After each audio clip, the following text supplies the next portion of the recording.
Now we get to the point, the moment, yes, where you decided that you were going to send yourself home. Now it was the gag of all gags. Am I right about that, everyone? The gag of the season. Yes, I am. Cheers! Cheers to your gagging them all. Thank you. So let's really go there. You haven't really talked about this, and I just want to know I want to know everything. Yeah. So you're there. You know that this is part of the game, that you have to eliminate people. Where are you in your head when you're thinking, okay, I'm not going to do this anymore? What were your thoughts, and what was leading up to that? Whew, everything was leading up to it. It was. The way I think about it and describe it a lot is, you know that movie Signs, that M. Night Shyamalan Ding Dong thing? Yeah. And all the aliens are like invading Earth or whatever, and Mel Gibson doesn't know why his like kid leaves water glasses around and why all these things happen. Yeah. And then it turns out that you hit water glasses with a baseball bat and it kills all the aliens. Yeah. But he only like finds that out in the end. It's like all the dots connect. So I had essentially really struggled with going on All Stars because I do not like the elimination format. I think that it is an unnecessary way to drum up drama and pit queens against each other that is not, it's not part of what I'm interested in. And so, like I said, there was this back and forth about, am I gonna do this? And it felt like kind of a no-win situation where I was going to regret something about saying yes or something about saying no. And I never expected to do as well as I did, but I went on. I won a lot. Yes, you did. And did not expect that. Yeah. And every time felt that kind of pit in my stomach about having to eliminate girls, and it just not, it feeling like I was kind of compromising something. And so I just found myself in this unique position. And Trixie and I had been joking off camera a lot about how we were like, this elimination thing was so stressful that at some point we were just gonna take a lipstick and we were gonna write like Michelle's name on it or something. So we'd had this kind of like ongoing gag about that. And then it was happening, and it was like all the girls who were in the top were so upset about the idea that, you know, one of them would have to leave and one of the girls who had already been eliminated would have to come back. I mean, everybody was just upset. It was also, you know, the day that everybody sat around that table and there was so much tension. And I was just like miserable that day. I was like off camera just crying. I was just like, I hate this conflict. And I just realized like, oh, I am in this very unique situation where I'm in a position of power. I've already proved myself in the way that I wanted to prove myself, which is that the way I care about, which is that I'm good at shit. Yeah. And there is this bizarre circumstance in which I get to have both of the things I wanted. Yeah. That I never thought I would get to have. I got to prove myself. I got to break a whole bunch of Drag Race records. And you know, barring some crazy Drag Race shenanigans, I probably would have won. Probably, yeah. It seemed like that was on the horizon. And but I didn't. I'd gotten all of that already, and I got to be like, yeah, thank you so much, but I don't agree with the system, and I don't have to go along with it.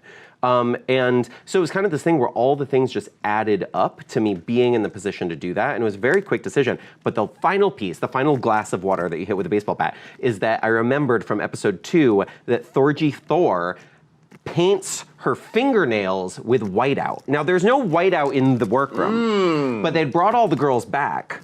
And so I knew that there was whiteout in the workroom. And I went and I found Thorgy and I said, girl, is that whiteout still in your bag? And she was like, what do you need it for? And I was like, don't worry about it. Ooh, bitch. But it all just came together. It was like if she had not been in that room, it couldn't have happened. It was just all these things came together. And honestly, I feel like it's one of the strongest decisions I've ever made. And you know, I went in there and did well from making bold choices and taking risks. And I think that risk paid off as well, so. Yeah. So you're there. You've secretly done the whiteout. Yeah. Now, where did you hide to write your own name on the lipstick? you can't hide because Right. you know you're doing all that hand acting in front of the lipstick box. And they direct you for so long. They're like, now drum your nails to the right. Okay, now drum your nails to the left. Now take dictation.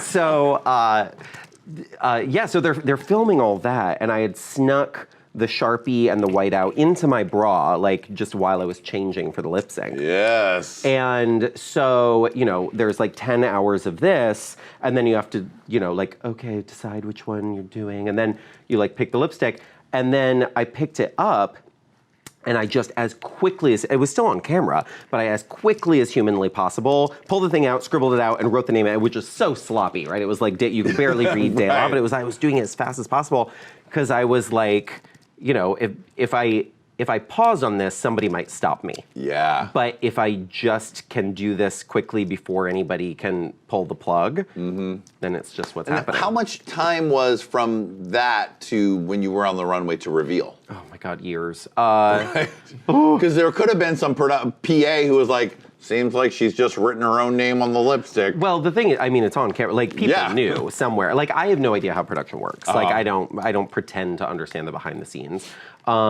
But, you know, there's a cameraman who's as far from me as you were, who's looking at it, and there's a director in the room, and so they saw, and so somewhere somebodies were deciding what to do about it. Interesting. I genuinely believe that none of the judges knew. I don't think Ru knew. Right. I don't.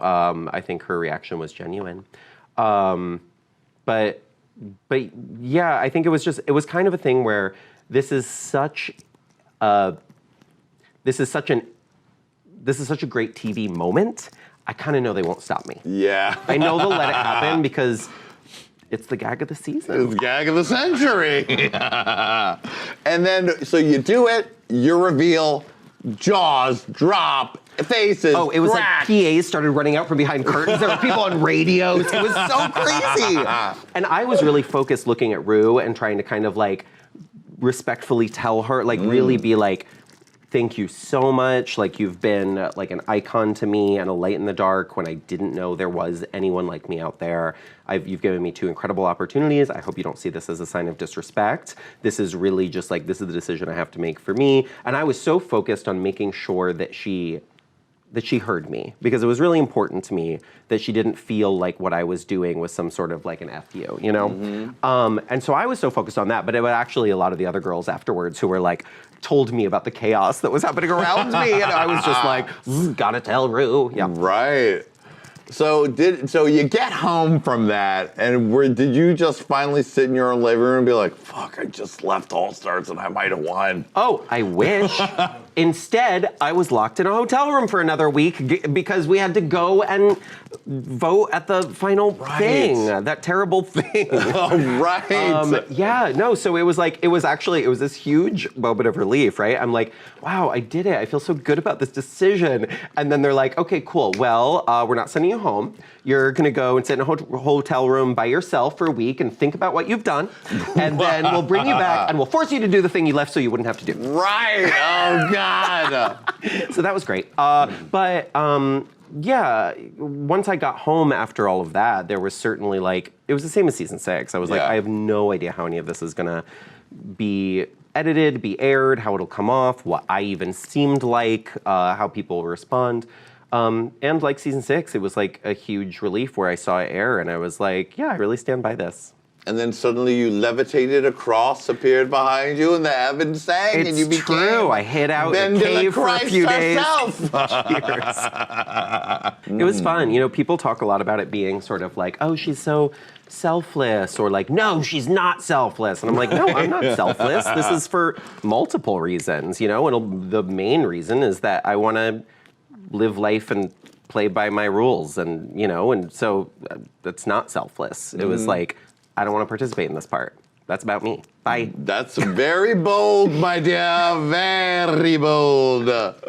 So you became BenDeLaCreme. Everyone there was all the drama, all the attention, and then you could really just write your own ticket from there. Who needs the $100,000 when I'm sure in bookings that came pretty much the same way? Yeah, you know, it all comes out in the wash. There's so much emphasis on the structure of the show and like who wins and how important that is. And it is important. It's very important to some people, and I'm certainly not going to discredit the importance of that to the people who want it, you know?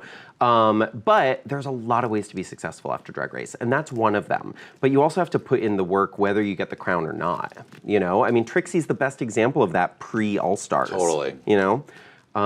Alaska, after her initial season, it's like, you know, I mean, Shangela too is just like somebody who is like, I mean, everybody's like, oh, poor Shangela. Like, you know, of course, I'm sure she's sad she didn't get the crown because I know she really wanted it. But Shangela's doing great, you guys. Yeah, she's not crying. She's too busy on her 188 city tour. Exactly.